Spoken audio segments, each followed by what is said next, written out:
Hello दोस्तों, कैसे और आप लोग। आशा करते हैं आप लोग मस्त होंगे और आप सबकी तैयारी भी मस्त चल रही होगी।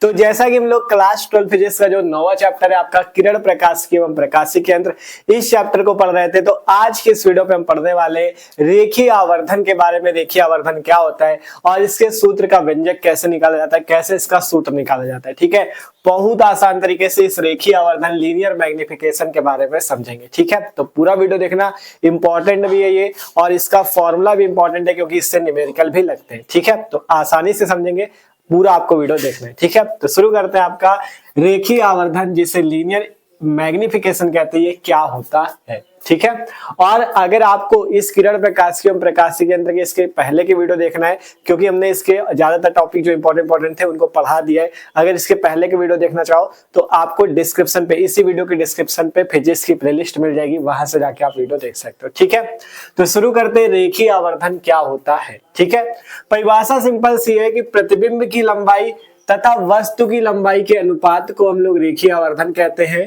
और इसे m से प्रदर्शित कहते हैं। ठीक है, अभी इसके सूत्र का व्यंजक भी आपको निकाल के दिखाएंगे। सबसे पहले कहा गया प्रतिबिंब की लंबाई तथा वस्तु की लंबाई के अनुपात को रेखीय आवर्धन कहते हैं और इसे m से प्रदर्शित करते हैं। मतलब रेखीय आवर्धन m बराबर सूत्र होता है प्रतिबिंब की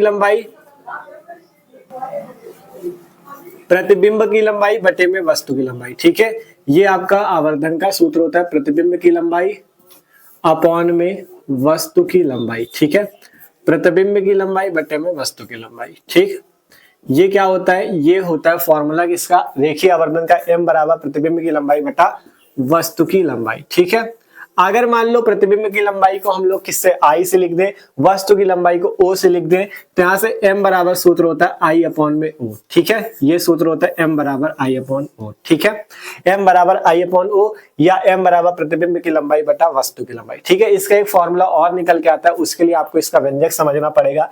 तो यहां से हम लिखते हैं रेखीय आवर्धन का सूत्र। ठीक है, रेखीय आवर्धन के सूत्र का व्यंजक, रेखीय आवर्धन का सूत्र कैसे निकाला जाता है, ये सूत्र आसानी से देखेंगे।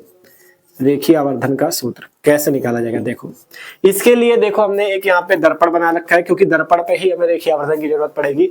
तो हमने एक दर्पण बना रखा है। कौन सा दर्पण है, ये अवतल दर्पण बना हुआ है। ठीक है, ये इसकी मुख्य अक्ष की रेखा है।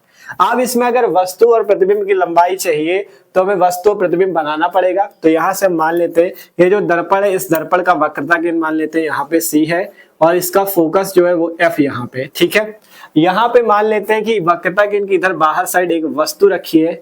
ठीक है, इस वस्तु को कुछ नाम दे देते हैं, मान लो इसका नाम है O डैश O। ठीक है, ये हमारे पास O डैश O एक वस्तु है। ठीक है, अब अगर इस वस्तु का प्रतिबिंब बनाना है तो आपको पता है इससे प्रकाश किरणें भेजनी पड़ेंगी। तो पहली प्रकाश किरण को आपको भेजना है इस मुख्य अक्ष, जो मुख्य अक्ष की रेखा है, इस मुख्य अक्ष के समांतर इस टाइप से भेजना है। तो आपको पता है जब प्रकाश किरण मुख्य अक्ष के समांतर होती है तो वो कहां से जाती है, मुख्य अक्ष के समांतर किरण हमेशा फोकस से होकर निकल जाती है इस टाइप से। ठीक है, मुख्य अक्ष के समांतर जाने वाली किरण फोकस से निकल जाती है। दूसरी किरण को आपको भेजना है इस वक्रता केंद्र C से, इस टाइप से वक्रता केंद्र C से भेजोगे। ये देखो, ये वक्रता केंद्र C से किरण चली गई। तो याद रखना वक्रता केंद्र C से जाने वाली किरण परावर्तन के पश्चात पुनः उसी रास्ते पे वापस लौट जाती है। ठीक है, तीन प्रकार की किरणें होती है।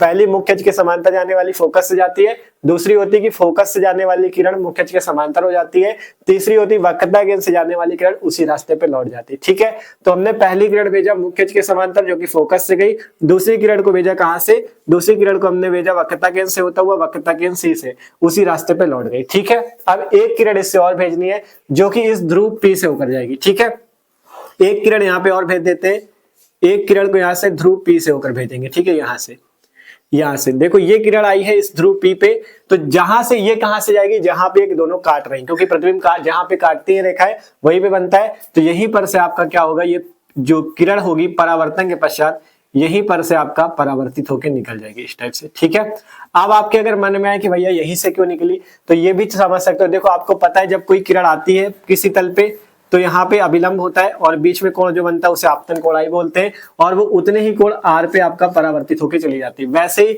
जैसे ये किरण आई यहाँ से तो यहाँ पे कुछ कोण बनेगा जिसे I कोण बोलेंगे, और उतने ही कोण R पे ये किरण वापसी चली जाएगी। ठीक है, तो ये चीज आपको समझ के रखना है। तो यहाँ पे तीन किरणें बनी है, यहाँ पे आसानी से आप देख सकते हो।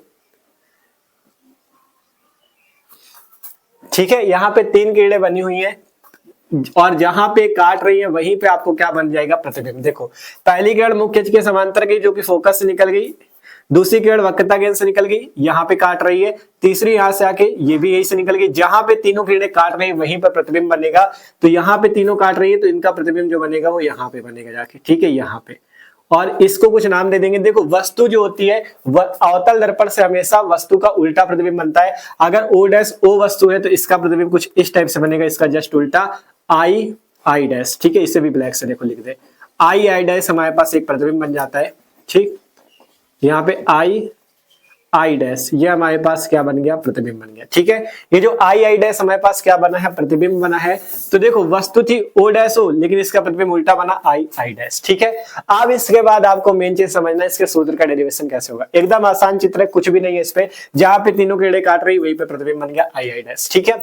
अब इसका डेरिवेशन कैसे होगा, इसके सूत्र का वो चीज समझो। देखो यहाँ पे आपको दो त्रिभुज देखने, पहला त्रिभुज ओ डैश ओ और पी। पहला त्रिभुज देखो इस टाइप से बना हुआ है, ध्यान से देखो कहां पे, ओ डैश ओ पी। पहला त्रिभुज है ओ डैश ओ पी, लिखते हैं त्रिभुज ओ डैश ओ पी, ठीक है। ये देखो ओ डैश ओ पी ये त्रिभुज है, और दूसरा त्रिभुज है आई डैश आई पी, ठीक है। दूसरा त्रिभुज है तथा त्रिभुज आई डैश आई पी में, ठीक है, ठीक है। हमने क्या लिखा, त्रिभुज ओ डैश ओ पी तथा त्रिभुज आई डैश आई पी में कौन कौन से त्रिभुज है देखो बना लेते हैं। ओ डैश ओ पी इस टाइप से बना हुआ है, ओ डैश ये रहा, ओ ये रहा, पी ये रहा, देखो ओ डैश ओ पी ये रहा, ठीक है। दूसरा त्रिभुज कौन सा, इस टाइप से बना हुआ है, इसमें आई आई डैश ये है और पी ये है, देखो ओ डैश ओ पी एक त्रिभुज है, एक है आई आई डैश पी, ठीक है, दो त्रिभुज है हमारे पास। आप देखोगे अगर इनमें क्या चीज आपको दिखेगा, पहली बात आपको इसमें एक चीज दिखेगी, हमने बताया यहाँ का जो आपतन कोण आई था ये इसके परावर्तन कोण आर के बराबर था, क्योंकि यहाँ पे जो कोण बन रहा है वो आई बन रहा है इस त्रिभुज पे। ओ डैश ओ पी पे देखो ये आई है और यहाँ पे आई आई डैश पी पे क्या है, आर, ये वाला कोण आर, ठीक है। पहले चीज हमें यहाँ पे एक चीज मिल सकती है, क्या, यहाँ से हम लिख सकते हैं कोण, कौन सा कोण, कोण पी ओ ओ डैश, मतलब ये वाला कोण लिख सकते हैं, कोण पी ओ ओ डैश बराबर क्या हो जाएगा, कोण पी आई डैश आई, कोण पी आई डैश आई के, ठीक है। क्यों ये बराबर होगा, क्योंकि हमें पता है आपतन कोण बराबर परावर्तन कोण के, ठीक है, आपतन कोण बराबर परावर्तन कोण के, ठीक है, इसलिए ये दोनों कोण बराबर है, ठीक है। क्योंकि कोण आई, परावर्तन का नियम यही तो है, आपतन कोण आई बराबर परावर्तन कोण आर के, तो ये कोण आई इस कोण आर के बराबर हो जाएगा, ठीक है। देख लो ध्यान से, यहाँ पे आई बन रहा है, यहाँ पे आर बन रहा है, तो इसको लिखा कैसे गया, P O O dash P I dash I, ये दोनों कोण आपस में बराबर है, ठीक है, आपतन कोण बराबर परावर्तन कोण के। अब इसके बाद दूसरी चीज आपको यहाँ पे एक चीज और देखने को मिलेगी, ये जो त्रिभुज है ओ डैश ओ पी ये एक प्रकार का समकोण त्रिभुज है, और यहाँ पे देख सकते हो सीधी लाइन है, मतलब 90 डिग्री का यहाँ पे कोण बना रहा है ये, ठीक है, यहाँ पे 90 बन रहा है, और यहाँ पे देखोगे तो ये भी 90 डिग्री का ही बना रहा है, ये देखो, मतलब कि ये वाला कोण 90 होगा और ये वाला कोण भी 90 होगा, क्योंकि ये एक प्रकार का समकोण त्रिभुज बनाएगा, ठीक है। देख लो एक सीधी लाइन दिख रही है, 90 कब होता है, जब इस टाइप से लाइन सीधी होती है, तो यहाँ पे कोण कितना बनता है, 90, ठीक है। तो ये कोण भी 90 होगा, ये कोण भी 90 होगा। तो अब इसके बाद हम क्या लिखेंगे, कौन सा कोण, कोण ओ पी ओ डैश लिखेंगे, कोण ओ पी ओ डैश बराबर कोण कौन सा, आई पी आई डैश लिख लो या आई आई डैश पी लिख लो, कोण आई आई डैश पी क्या हो जाएंगे, बराबर 90 डिग्री हो जाएंगे, बराबर क्या हो जाएंगे, 90 डिग्री, मतलब दोनों कोण बराबर है, ठीक है, मतलब दोनों कोण बराबर है। इसमें मतलब हम ये सिद्ध करना चाहते हैं कि दोनों त्रिभुजों में दो चीज बराबर है, पहला ये कोण 90 है, ये कोण 90 इसका है, देख लो त्रिभुज कोण ओपी ओ डैश और कोण ये देखो ओपी ओ डैश, ठीक है, ये वाला है ना ओपी ओ डैश, हाँ ओपी ओ डैश में ये 90 है, और आई कौन सा लिखा, आई आई डैश पी में ये वाला 90, मतलब दोनों कोण क्या बराबर है, ये दोनों कोण क्या 90 डिग्री के, ठीक है। और इसके बाद हमने क्या देखा, ये वाला पी ओ ओ डैश मतलब कोण आई, और यहाँ से पी आई डैश आई, ठीक है, ये क्या है, आपतन कोण बराबर परावर्तन कोण के। तो जब किसी त्रिभुज में दो कोण बराबर होते हैं तो वो दोनों त्रिभुज क्या होते हैं, समरूप होते हैं। तो हम यहाँ से लिख देंगे, अतः ये दोनों त्रिभुज समरूप हो जाएंगे, त्रिभुज ओ डैश ओ पी तथा त्रिभुज आई डैश आई पी समरूप है, ठीक है, क्या है, समरूप है, क्या चीज है ये, समरूप त्रिभुज है,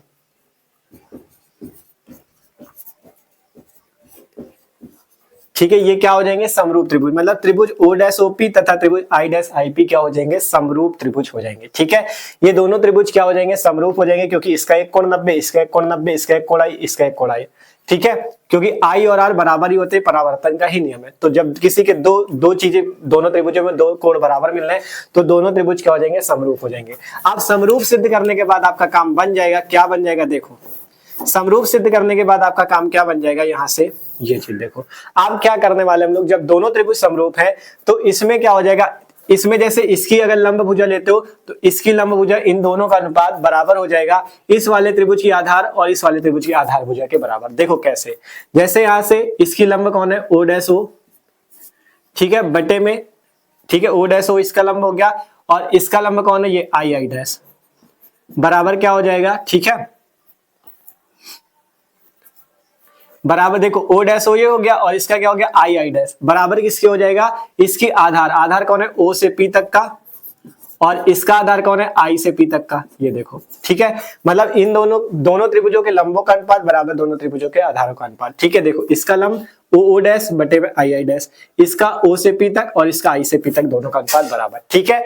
अब इसके बाद ओ डैश ओ क्या चीज है, ध्यान से देखो, ओ डैश ओ क्या है, वस्तु, ओ डैश ओ क्या है, वस्तु, तो वस्तु की लंबाई, तो वस्तु की लंबाई को कैसे लिखते हैं, वस्तु की लंबाई कहाँ है, वस्तु की लंबाई को ओ से लिखा जाता है, तो यहां से ओ डैश ओ की जगह हम क्या लिख देंगे, ओ, बटे में आई आई डैश की जगह क्या लिखेंगे, आई आई डैश क्या, प्रतिबिंब की लंबाई, आई आई डैश क्या, प्रतिबिंब की लंबाई, तो प्रतिबिंब की लंबाई क्या होती है, आई होती है, तो इसे आई लिख देना है। और एक काम यहाँ पे और करना है, चिन्ह सहित आपको रखना है। देखो आपने कार्तीय तल पढ़ा है जिसमें एक्स अक्ष और वाई अक्ष होते हैं, इस टाइप से, इस टाइप से, ठीक है, एक्स अक्ष और वाई अक्ष पढ़ा है, ये वाई अक्ष होता है, ये एक्स अक्ष होता है, ये प्लस का वाई होता है इधर, ये माइनस का वाई होता है इधर, इधर प्लस का एक्स होता है, इधर माइनस का एक्स होता है, सबको पता है।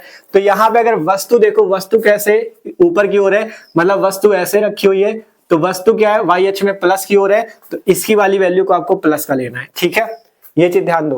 और प्रतिबिंब कहाँ है, इस टाइप से उल्टा बना हुआ है, प्रतिबिंब क्या है, यहाँ पे उल्टा बना हुआ है इस टाइप से, तो माइनस वाई अक्ष पे, इसलिए हम इसकी वैल्यू माइनस में लेंगे, ठीक है। प्रतिबिंब उल्टा है इसलिए इसको माइनस में लेना है, और वस्तु क्या है, सीधी है, इसलिए इसे प्लस में लेंगे। ये अवतल दर्पण पे है, अगर उत्तल वाले पे देखोगे उसमें प्रतिबिंब कैसा बनता है, सीधा, आभासी तथा सीधा बनता है। तो जब सीधा प्रतिबिंब बनता है उत्तल दर्पण पे, तो उसमें जब सीधा होता है तो हम आई की वैल्यू प्लस में लेते हैं। सीधे प्रतिबिंब के लिए आई की वैल्यू प्लस में होगी, लेकिन उल्टे के लिए जब प्रतिबिंब उल्टा बनेगा तो आई की वैल्यू माइनस में ली जाएगी। ये बात आपको याद रखनी है, अभी आपको लिख भी देंगे यहाँ पे, ठीक है, ये चीज समझना आप, ठीक है। तो यहाँ से वस्तु वाली प्लस क्यों लिया, क्योंकि सीधी थी, वाई अक्ष में प्लस की ओर है, और ये प्रतिबिंब नीचे की ओर है, मतलब उल्टा बना है, नीचे की ओर माइनस वाई अक्ष पे, इसलिए माइनस का, ठीक है।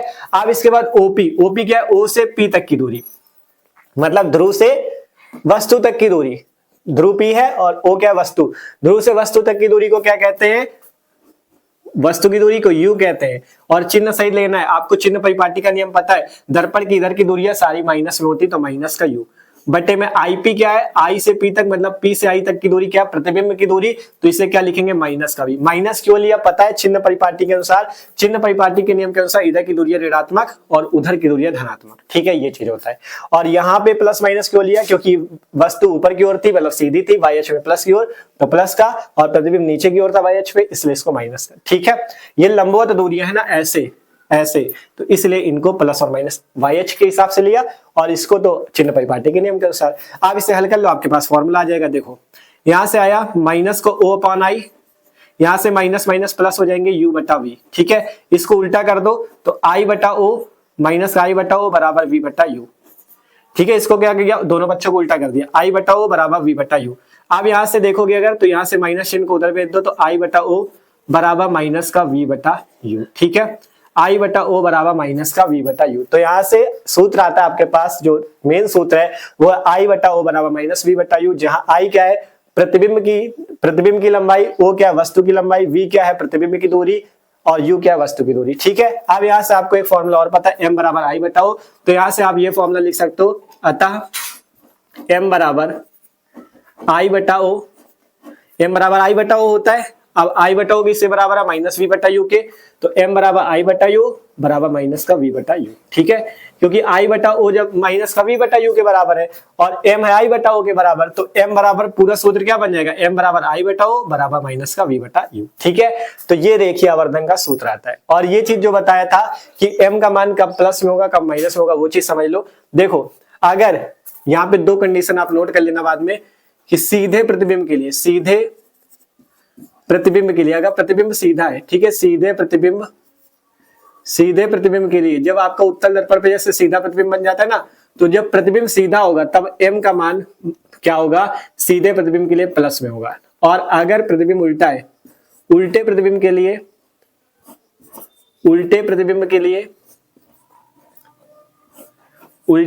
लिए m का मान कैसा आएगा, माइनस में। ठीक है, उल्टे प्रतिबिंब के लिए m का मान कैसा आएगा, माइनस में। मतलब कि m बराबर इसमें प्लस का i बटा होगा और इसमें क्या होगा, m बराबर माइनस का i बटा होगा। ये याद रखना है, ठीक है। जब सीधा प्रतिबिंब होगा तो m बराबर प्लस का i बटा हो, जब उल्टा प्रतिबिंब होगा m बराबर माइनस का i बटा हो। और ऐसा क्यों है आपको पता है, जब उल्टा प्रतिबिंब हो जाता है तो ये माइनस का YH पे होता है, इसलिए i की वैल्यू माइनस में रख लेते हैं, लेकिन वस्तु जो होती है प्लस का YH पे होती है, इसलिए इसको प्लस में लेते हैं। लेकिन जब प्रतिबिंब सीधा बनेगा तो प्रतिबिंब सीधा कहाँ बनता है, वो यहाँ पे दर्पण के पीछे बनता है जाके, तो वो भी YH पे प्लस की ओर होता है और ये भी प्लस में, तो इसलिए प्लस में लेते हैं। ठीक है, तो यहाँ पे जब सीधा प्रतिबिंब होगा तो m बराबर प्लस का i बटाओ और उल्टे प्रतिबिंब के लिए m बराबर माइनस का i बटाओ। और रेखीय आवर्धन का सूत्र क्या आता है, m बराबर i बटाओ बराबर माइनस का v बटा u। ठीक है, कैसे आया, एकदम सिंपल तरीके से समझाया, कुछ नहीं था इसमें, मेन पहले चित्र समझना था, चित्र समझे। इसके बाद क्या था, इसके बाद बस आपको दोनों त्रिभुजों को पहले समरूप सिद्ध करना है। इसके लिए दिखा दिया कि दो कोण जो है, जैसे ये वाला कोण, ये वाले कोण आपतन कोण बराबर परावर्तन कोण के है, ये वाला कोण इसके कोण के बराबर, क्योंकि दोनों कोण 90 है अतः दोनों समरूप है, तो दोनों की लंब भुजा का अनुपात बराबर दोनों की आधार भुजाओं के अनुपात के बराबर हो गया। यहां से सिद्ध कर दिया, i बटा o बराबर v बटा u, m बराबर i बटा o बराबर माइनस का v बटा u। तो ये होता है रेखीय आवर्धन और इसके सूत्र का डेरिवेशन। ठीक है, तो आसानी से पूरा आप लोग समझ चुके हो, आशा करते हैं सबको समझ में भी आया होगा। तो वीडियो अच्छा लगा हो तो लाइक कर लेना, और जो लोग चैनल पे ना हो सब्सक्राइब जरूर कर लो, क्योंकि मस्त तरीके से चैनल पे तैयारी चल रही है, एक एक चीज को हम लोग अच्छे से देखना है। ठीक है, इसी वीडियो की डिस्क्रिप्शन पे चेक करना, आपको प्लेलिस्ट की लिंक मिल जाएगी, वहां पे क्लास 12 फिजिक्स की प्लेलिस्ट है, वहां पे फिजिक्स की प्लेलिस्ट में फिजिक्स के सारे वीडियो पहले चैप्टर से लगा के सारे वीडियो, केमिस्ट्री की प्लेलिस्ट है वहीं पे, केमिस्ट्री के उसमें सारे वीडियो मिल जाएंगे पहले चैप्टर से केमिस्ट्री के सारे वीडियो। ठीक है, तो मस्त तरीके से तैयारी कर सकते हो। ठीक है, तो मिलते हैं अगले वीडियो पे, और आशा करते हैं आपको समझ में जरूर आया होगा, और कमेंट करके जरूर आपको बताना है कि आपको ये टॉपिक समझ में आया कि नहीं। ठीक है, कमेंट करोगे तो हमें भी पता चलेगा कि हमारा पढ़ाना आपको समझ में आया कि नहीं। ठीक है, तो मिलते हैं अगले वीडियो पे, नोट कर लो इसे।